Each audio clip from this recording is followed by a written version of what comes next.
bienvenue chez Nutrika. Pensez à vous abonner pour nous suivre et pour recevoir les dernières vidéos.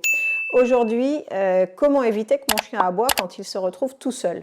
C'est une crainte pour beaucoup d'entre vous, c'est un problème pour d'autres qui le vivent. Je vais essayer de vous expliquer comment on peut rectifier ou surtout éviter ça.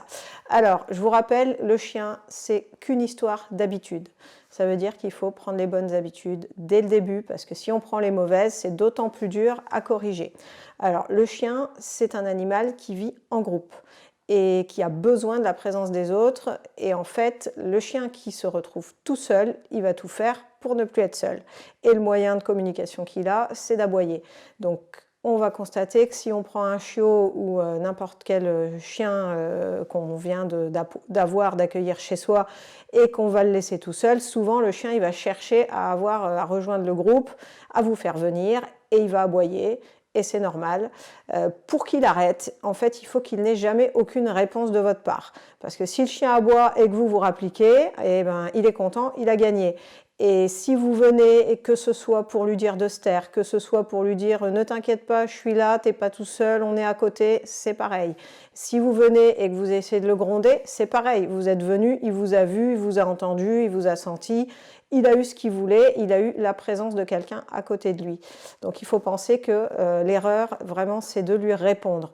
Et pour que ça marche, il faut ignorer le chien. Vous faites comme si vous étiez parti, vous ne répondez absolument à rien. Et le chien va finir par se lasser. Alors certains vont pleurer 30 secondes.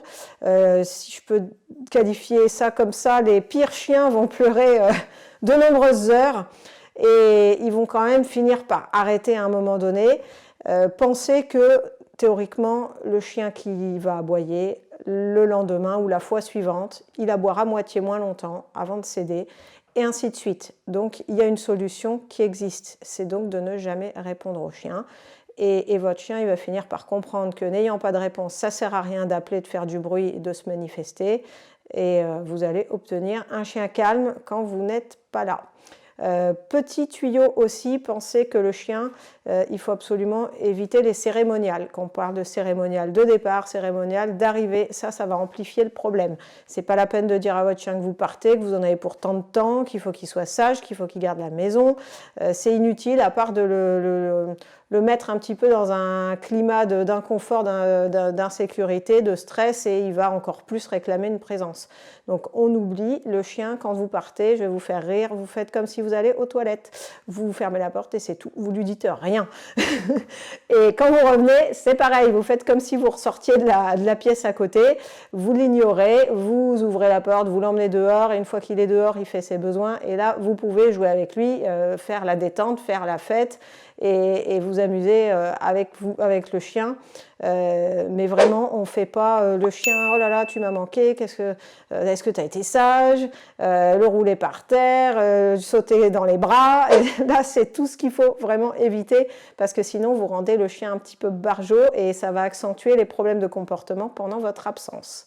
Voilà, écoutez, éduquez bien, prenez patience et il y a des solutions. Bonne journée, n'oubliez pas de mettre vos commentaires ou vos questions en bas. À bientôt chez Nutrika.